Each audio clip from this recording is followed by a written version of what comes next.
Yes, guys, welcome back to 11 Yanks Breakdown, where we discuss all things USMNT. I'm Pete Douthit, and today we are going to be breaking down and ranking the top 12 attackers in CONCACAF. Alright, so before we get into this, it's important for me to recognize that there is a lot that goes into making an effective attacker at a top level. Goals and assists, that's a huge part of it. At the end of the day, attackers are judged on their production. But the level you're playing at, the team that you're playing with, the tactics of your manager and the way that you are used by your manager, as well as your ability to contribute to an attack without it necessarily being marked down as a goal or assist, matter in terms of how effective an attacker you are. Obviously, with any ranking list, there's a certain amount of subjectivity, and I recognize as an American, I may be at least a little bit biased towards American players. I try not to be, but I recognize that there's often a subconscious bias, at least a little bit, that we're not aware of. Feel free to disagree with me in the comments, but keep in mind that whatever subconscious bias might apply to me probably also applies to you. Alright, before we dig in, guys, don't forget to subscribe if you haven't already. Welcome to the channel. We've got new videos every Tuesday. If you're already subscribed, smash that like button. It helps other people find us. Here we go.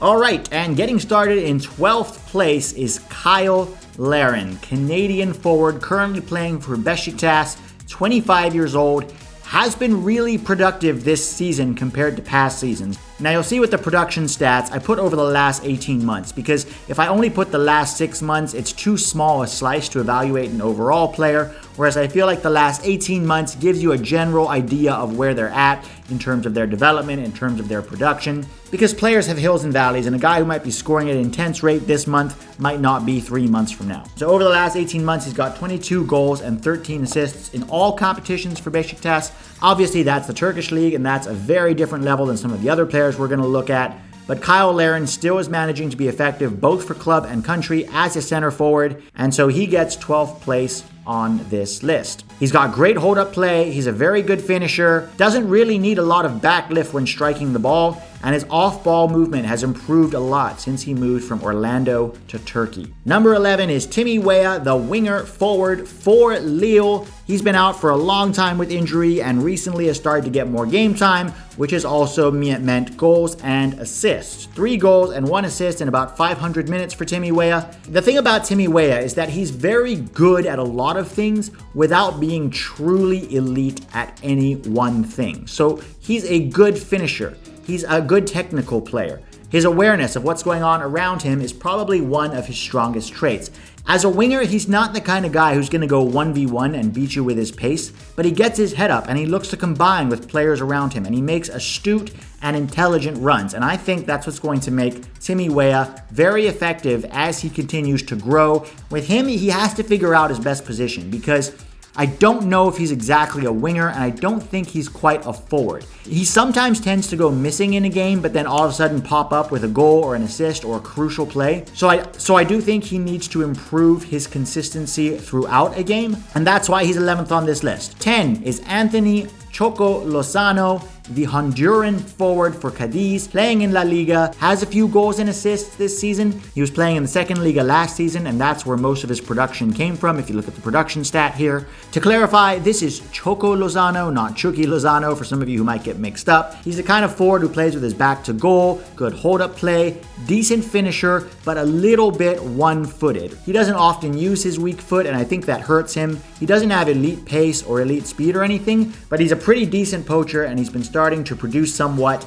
in La Liga this season, someone that Honduras is definitely going to have to rely on in World Cup qualifying. Number 9, Josh Sargent, probably one of the most maligned American players. A lot of people feel that because he's at Werder Bremen and not getting a lot of opportunities to score, that devalues him in their eyes somehow, and I understand that to a degree. Sargent hasn't always helped himself when missing chances, and the problem is when you're playing for a club like Bremen and you miss a chance that maybe you should have finished, that gets magnified even more because you're not winning games 5-0.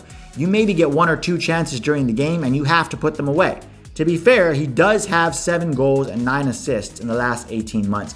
Not only does he get so little service, he often doesn't get to touch the ball. Werder Bremen are not even good at counterattacking. Sometimes you see him lay off the ball and make an intelligent run to the box, and instead of finding him with a through ball or with a cross or a ball over the top, they go sideways and backwards. Sometimes it feels like Florian Kohfeldt wants to play a possession-style game when he doesn't really have the players to do it, and oftentimes that stops the team from being able to hit other teams on the counterattack, and that affects Josh Sargent's stats, which in many people's mind affects who he is as a striker. But I have maintained and will continue to maintain that as soon as Sargent leaves Bremen and goes to a better club, you're going to have the McKennie effect. He starts producing all of a sudden because he's surrounded by better players. And all of a sudden, people are going to be very high on Josh Sargent. Right now, it feels like I'm one of his few advocates on USMNT Twitter, which I will continue to be because I believe in this kid, and American fans don't give up. He's 9th right now on this list, but if I do this list a year from now, probably in the top 5. Number 8 is another struggling forward, Canadian Jonathan David.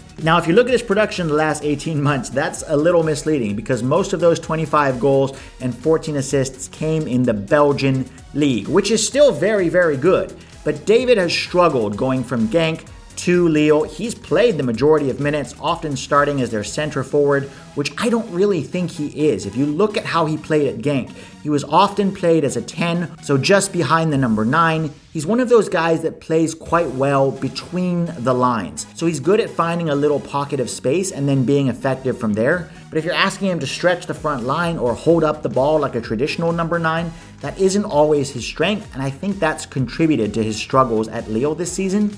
Regardless, I still think he has a lot of talent, speed, physical, technically very good. He combines well with his teammates. Sometimes his decision making is a little bit questionable, but he is going to be one of Canada's top 3 players come World Cup qualifying. And being 8th on this list is still pretty good for a young Canadian forward playing in a top 5 league. Bobby de Cordova Reid is a Jamaican forward playing for Fulham. I think he has 6 goals this season and 1 or 2 assists. Probably been one of Fulham's better attackers, if I'm being honest, and flies under the radar in CONCACAF. A lot of people currently hyping up Canada, but Jamaica is really flying under the radar in terms of the kind of players that they're either developing or recruiting. I'd say recruiting is a lot more accurate because there are a lot of British Jamaicans who are now committing to play for Jamaica, and I think that's going to make them a huge threat going forward. A lot of people think Bobby Reid is just a poacher, but that's not true. He holds up the ball very, very well. He's got excellent awareness of what's going on around him.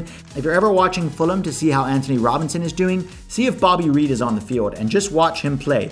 He's one of those forwards who's constantly moving off the ball, and he's a nightmare to mark for center backs. He'll drift wide, he'll drift deep, but he's constantly doing it, changing his pace, changing his direction, and it makes it very difficult for defenders to keep their head on a swivel and try to see where the ball is coming from and also watch Bobby Reid's movement. And I think that's what makes him more effective. I think he's easily going to get 12 to 15 goals in the Premier League this season. Number 6 is, of course, Giovanni Reyna, the American midfielder playing for Borussia Dortmund. Still just 18 years old, sometimes played as a winger, but mostly played as an attacking 10 midfielder. He's got 5 goals and 8 assists since he made his debut for Borussia Dortmund back in February, and this guy really has it all. He's an extremely complete player for being just 18 years old, and by that I don't mean that he is complete, but for an 18-year-old, decision-making on and off the ball is usually very good. He has moments of frustration sometimes, and that's, I think, the way he's going to be for most of his career. His set pieces are very good. His through balls, his ability to keep possession under pressure, his ability to glide by players almost effortlessly with that long stride. It's not exactly that explosive speed. It's more just an ability to glide past some guys. He's probably the most complete attacker on the US men's national team right now, and that puts him at 6 on this ranking list. 5 is none other than Jesus Tecatito Corona, the Mexican winger / right back for FC Porto. Now, some people might question why he's not higher on this list. I know he did win Player of the Year in Portugal last year and was extremely effective. But guys, Portugal is not like the top 5 leagues in Europe, and it's certainly not like Spain or England or Germany. Corona is very, very good.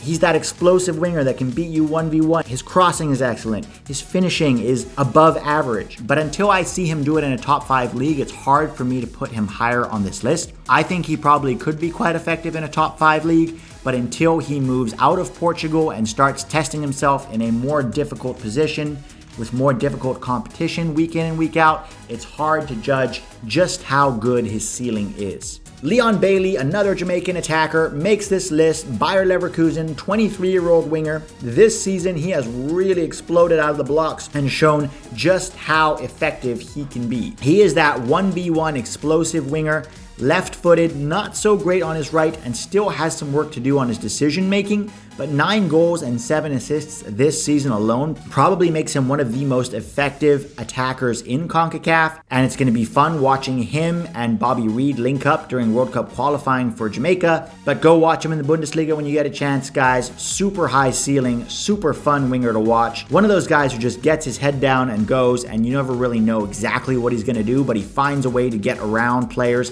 He finds a way to beat his man, sometimes in very unconventional ways. Third on this list is Chucky Lozano, and after a pretty rough 2019-2020 where Lozano was really not involved with Napoli much at all, this season he has come to life. He feels like he's been trusted by the coach. I think he has 8 goals now and 1 or 2 assists. He's been a heartbeat of Napoli's attack. He doesn't have the same explosiveness of a Pulisic or a Bailey, but he just drifts by players, almost glides past them. His off-ball movement is so good. His finishing is excellent. His crossing and his work rate are things that he still needs to work on in order to improve. But the jump from last season to this season has been really high, and that's what brings him to third on this list. Number 2, every American's favorite attacker, Christian Pulisic, the Chelsea winger. 13 goals and 10 assists in the last 18 months, but involved in many other Chelsea goals, winning penalties, getting secondary assists, winning free kicks, winning corners, getting shots on target that are then rebounded into the net. Even though Chelsea is going through a rough spell right now, he still looks like the best player on the field, and that is not an exaggeration. There are very few players in the world who, when you put them up 1v1 against a defender, Christian Pulisic is going to go past them 90% of the time, and there are very few players in the world who I have that level of confidence in. Sometimes it's more than one defender, and there are very few players in the world who can do that, guys. Being injury prone may hamper that as he gets older, but right now he has a level of explosiveness with his 1v1 ability that is very, very difficult to match. He does still have weaknesses though. His aerial ability, his defending, sometimes his combination play. He tends to get his head down and go, and sometimes that's a byproduct of some of his Chelsea teammates not really being in the right position or not being on the same plane as him. But if he wants to become a more complete winger, he is going to have to add certain things to his game. Right now, his 1v1 ability, his speed, his finishing, and his directness, and his ability to penetrate an entire defense with the ball at his feet is second to none. And first on the list, of course, is Raul Jimenez, the Mexican forward playing for Wolverhampton Wanderers. The last 2 or 3 years for Jimenez have been amazing. He has shown that he really is the complete forward at a very high level. This guy can finish with both feet, with his head. His off-ball movement is good. His hold-up play is good. He can stretch the back line if he wants. He can come deep if he wants. Technique, tactically, awareness, everything about him. He's such a complete forward. And the fact that he's now out with this major head injury is not good news for Mexico or for CONCACAF. Some people are questioning whether or not he's ever going to play again. I hope he does for Mexico's sake and for CONCACAF's sakes, because he really is a top forward. I don't expect him to play again this season, but fingers crossed he comes back next season in time for World Cup qualifying, because Mexico is going to need him. I said in a recent video that they don't really have a replacement, and all the Mexican fans jumped on me for that. What I meant was the guys who could replace Jimenez, whether that's Chicharito or JJ Macias or Henry Martin or Alan Pulido or somebody else, they're not at the same level. Yes, they're good players, but they're nowhere near Raul Jimenez's level, and the drop-off would be significant. So that's my ranking of CONCACAF's top 12 attackers, guys. Let me know what you think in the comments. I will respond. Have a great week, and I will see you next Tuesday.